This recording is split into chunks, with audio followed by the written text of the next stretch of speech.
আমি দাঁড়িয়ে আছি বুলগেরিয়া সোফিয়া বাস স্ট্যান্ডে। এই বাসে করে এসে নামছি,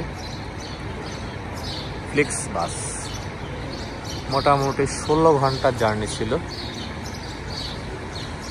ঠিকমতো এসে পৌঁছাইছি আলহামদুলিল্লাহ। ওদের সার্ভিস অনেক ভালো, ওদের আচরণ খুবই ফ্রেন্ডলি।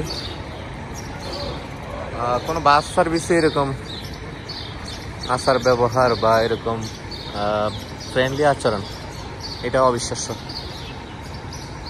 বাংলাদেশের সাথে আসলে সার্ভিসের দিক দিয়ে তুলনা করা যাবে না, বাট খরচের দিক দিয়ে যদি তুলনা করি, টিকিটের প্রাইস বা অন্যান্য যেসব খরচ আছে, ধরেন পানি খাবেন আপনি, বা একটা কোক খাবেন, একটা কফি খাবেন, একটা পাউরুটি খাবেন, হ্যাঁ, এগুলোর যে প্রাইস, সেটা আসলে বাংলাদেশের সাথে কম্পেয়ার করা যাবে না। বাংলাদেশের প্রাইস এর 3 ভাগের 1 ভাগও না। অনেক সস্তা বাংলাদেশের জীবনযাপন। আর এখানে লাইফস্টাইল উন্নত, বিধায় খরচ ওদের অনেক বেশি। যেমন একটা ছোট্ট কথা বলি, যে বাংলাদেশের যে পাবলিক টয়লেটগুলো আছে, আপনি প্রস্রাব করতে গেলে বা পায়খানা করতে গেলে টিকিট কাটতে হয় 5 টাকা 10 টাকা, এর বেশি না কিন্তু। আর এইখানে আপনাকে 50 সেন্ট দিতে হবে, অর্থাৎ 1 ইউরোর অর্ধেক। 1 ইউরোর অর্ধেক আপনাকে খরচ দিতে হবে, যেটা বাংলা টাকা প্রায় 70 টাকা। হ্যাঁ, প্রস্রাব করবেন আপনি 70 টাকা দিয়ে।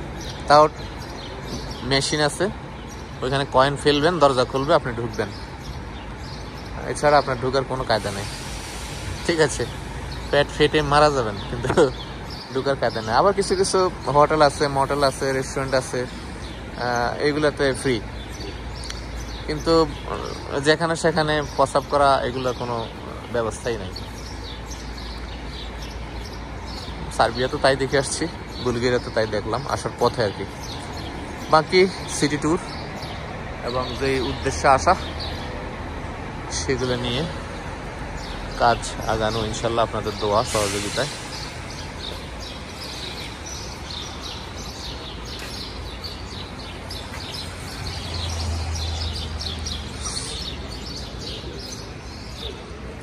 জাগ্রেব যে বাস স্ট্যান্ড, এটার তুলনায় বা জাগ্রেবের তুলনায় এটা অনেক ছোট,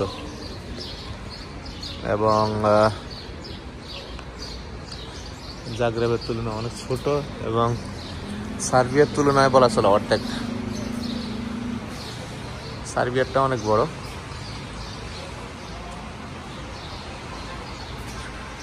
এখন হচ্ছে আমি সিম কার্ড কিনবো। সিম কার্ড কিনে বাকি আমার হস্টেলে বুকিং দেওয়া আছে, সেখানে চলে যাব। সেই আগের মতো 3 দিনের বুকিং, 54 ল্যাব। 3 দিনের বুকিং, 54 ল্যাব, অর্থাৎ 27 ইউরো, অনেক কমে। বাট পরিবেশ খুবই সুন্দর। আসলে যারা ট্রাভেল করে তারা কখনোই এক্সপেন্সিভ কোনো হোটেলে উঠে না, কারণ এখানে 50 ইউরোর নিচে কোনো হোটেল পাওয়া যাবে না। সুন্দর না? ছোটোখাটো হইলেও কিন্তু অনেক সুন্দর। বাস আসছে যাচ্ছে, এক একটা বাসের যে জৌলস, এটাই তো আলাদা আসলে।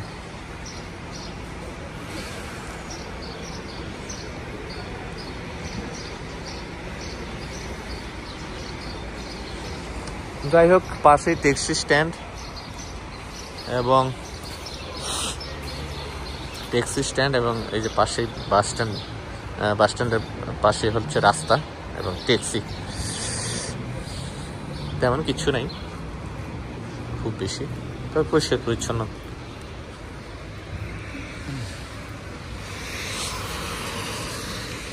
এলো মেন সড়ক। আর আমি যেখানে যাব সেখানে হচ্ছে গুগলের ম্যাপস ধরে ধরে তারপরে যাব আর কি।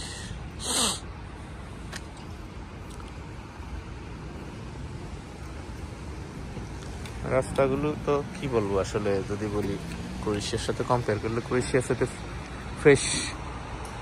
তবে এটা অনেক পুরনো শহর বিধায়, সোফিয়া অনেক পুরনো এবং ঐতিহ্যবাহী শহর। আর এটা একটা বাস স্ট্যান্ড। মূল সৌন্দর্য তো মূলত সিটি সেন্টারে, ওইখানে যাবো, আপনাদেরকে দেখাবো ইনশাল্লাহ। যাই হোক, আপাতত একটুকি, পরবর্তীতে আবার ধাপে ধাপে আপনাদের সামনে উপস্থাপন করব সব কিছু। সবাই ভালো থাকবেন, আমার জন্য দোয়া করবেন, আল্লাহ পাক যাতে কামিয়াব করেন। যে উদ্দেশ্যে আসছে আল্লাহ পাক যাতে কামিয়াব করেন। সবার জন্য অনেক শুভকামনা, দোয়া। আল্লাহ হাফেজ। আসসালামু আলাইকুম রহমতুল্লাহি ওয়া বারাকাতুহু।